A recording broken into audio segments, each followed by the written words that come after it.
Hello student, अभी तक हमने सेकंड चैप्टर तक पढ़ा था। आज हम थर्ड चैप्टर पे चलते हैं, जो कि क्लास 8 से कुंती पुत्र थर्ड चैप्टर है। तो यहाँ पर ये कहानी है कर्ण की, जो कि एक महान योद्धा थे। तो कर्ण कुंती का बड़ा पुत्र, कर्ण कुंती के बड़े पुत्र थे, लेकिन कर्ण के जन्म के समय कुंती अविवाहित थी, इसलिए लोकलाज के भय से कुंती ने कर्ण को गंगा में प्रवाहित कर दिया था। कर्ण बहता हुआ राधा नामक स्त्री को मिला, उसी ने उनका लालन पोषण किया। इस एकांकी में कौरव पांडव के युद्ध के समय पांडव का पक्ष लेकर कुंती कर्ण के पास जाती हैं। इतने दिन तो कुछ नहीं मालूम रहता है कि कर्ण कौन है और कहाँ से आए, लेकिन जब कौरव पांडव युद्ध होता है तब वो कर्ण के पास जाती हैं, क्योंकि कर्ण कौरवों के सारथी हैं। इसलिए ये जाती हैं कि वो पांडव के पक्ष में युद्ध करे।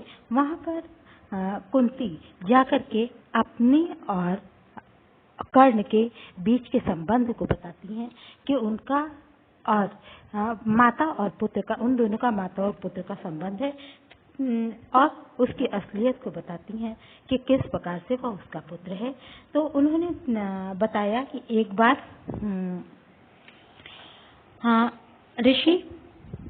एक ऋषि ने, दुर्वासा ऋषि ने उन्हें वरदान दिया, उनकी सेवा से प्रसन्न होकर उन्हें वरदान दिया।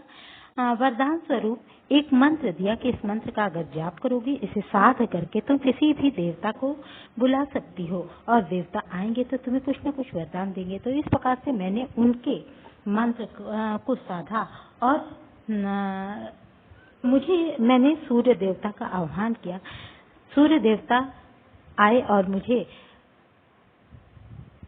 अविवाहित न समझते हुए एक पुत्रवती होने का वरदान दे दिया, जबकि मैं अविवाहित थी।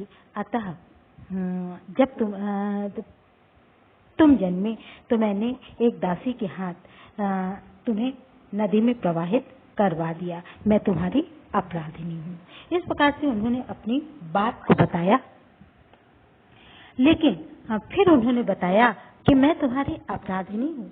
तब उन्होंने कहा कि हे राजमाता, वैसे तो आप राजमाता हैं, लेकिन आप मेरी माता होकर के, कोई माता कभी अपने पुत्र को नहीं छोड़ सकती है, नहीं छोड़ सकती, लेकिन आपने माँ होकर के मुझे छोड़ दिया।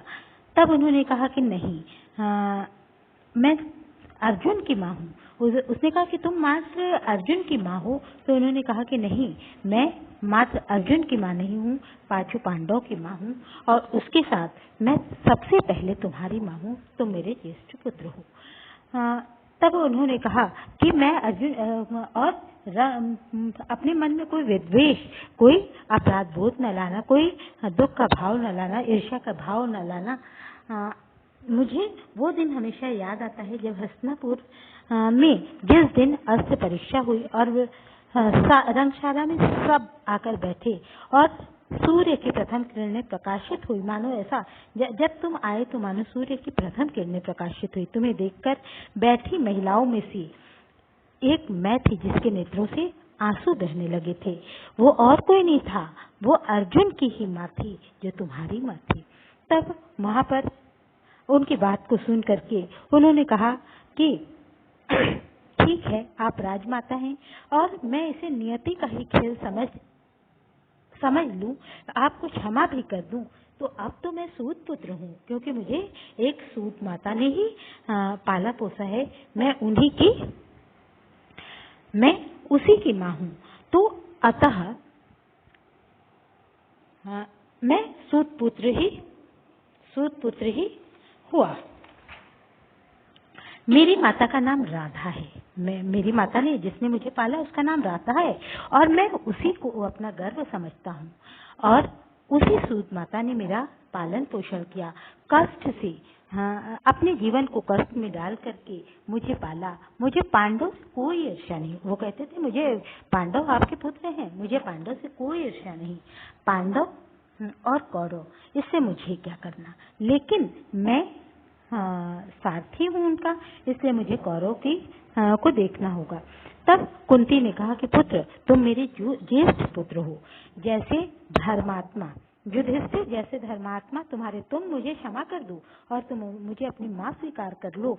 जिस तरह से तुम्हारे 5 भाई हैं, उस तरह तुम छठे भाई, तुम मिलके 6 भाई होंगे। तो उसने कहा कि नहीं माँ, मैं पुत्र तो हो जाऊंगा, लेकिन आपके 5 ही पुत्र रहेंगे। मैं आपकी बात को स्वीकार करता हूँ। मैं आपके 4 पुत्रों से युद्ध नहीं करूंगा, मैं आपके 5वें पुत्र अर्जुन से ही युद्ध करूंगा। इसलिए कि मैंने आजीवन दुर्योधन ने मुझे अपमानित होने से बचाया था, इसलिए मैं उनका ऋणी हूँ और मैंने अपना जीवन उनके नाम अर्पित कर दिया है। आप 5 पुत्रों की माता कहलाती हैं, मैं आपको वचन देता हूँ इस प्रकार 5 पुत्रों की माता आप रहेंगी। मैं अर्जुन के अतिरिक्त किसी अन्य पांडव से युद्ध नहीं करूंगा, परंतु हम दोनों में से आपका एक ही पुत्र जीवित रहेगा, क्योंकि हमारा युद्ध अवश्य होगा और इस युद्ध का समापन हम में से किसी एक की मृत्यु के साथ होगा। तो कुंती रोते हुए चली जाती है, इसलिए कि वो उनके लिए युद्ध करने को इनके साथ युद्ध करने को तरफ से युद्ध करने को तैयार तो हो जाते हैं, लेकिन ये कहा कि मगर युद्ध होगा, हम 5-4 से युद्ध नहीं करेंगे, 5 में से करेंगे और युद्ध तो होगा और एक की मृत्यु होगी। तो इस तरह से आपका 4 ही पुत्र होगा, भले मेरी मृत्यु हो चाहे अर्जुन की मृत्यु हो। तो इस तरह से आप 5 पुत्र की माँ होंगी। कुंती रोते हुए चली जाती है। कर्ण वहीं पर चिंतन पूर्ण मुद्रा में बैठ जाता है, क्योंकि ये बहुत बड़ा दुख होता है कि किसी की माता ने बचपन में ही उसका परित्याग कर दिया हो और बड़े होने पर उसे अपनी माँ का सामना करना पड़ता हो, और ऐसी परिस्थिति में जो कि युद्ध की परिस्थिति हो, और कैसा युद्ध, धर्म युद्ध। तो यहीं पर ये कहानी खत्म हो जाती है। तो इस तरह से आपको इसकी रीडिंग करनी है, एक बार इसको समझना है। ठीक है बच्चों, धन्यवाद।